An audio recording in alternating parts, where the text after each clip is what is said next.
picture of his bloodied face. Lieutenant Colonel Bivens touched on that bloodied face, saying that it's not a serious injury at all. It just the head does bleed a lot when there's an injury.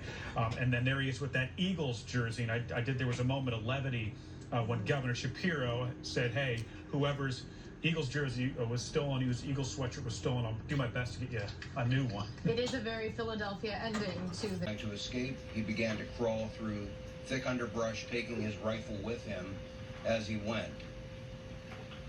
One of the Customs and Border Control teams, BORTAC, had a dog with them. They released the dog.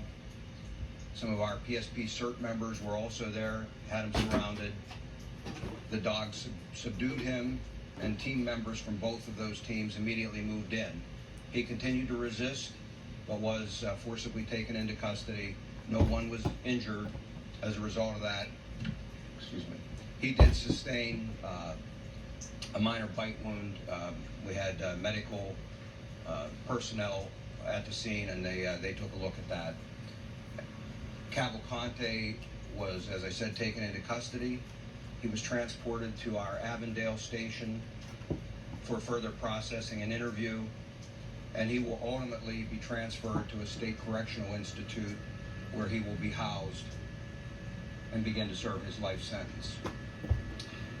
In just a few minutes, I'll open this up to some questions, but before I do that, I want to turn this over to one of our very close partners, District Attorney Deb Ryan.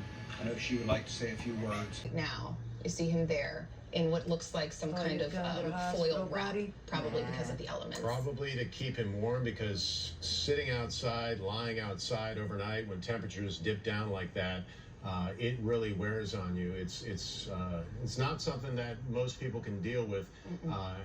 Trying to sit underneath a pile of logs throughout a rainstorm, which moved through at about 2 o'clock this morning, at least in the Chester County area. So that is our first moving live look of Danilo Cavalcante being brought into the Avondale State Police Barracks. Changed of dress, but still weariness. And you have to imagine that law enforcement may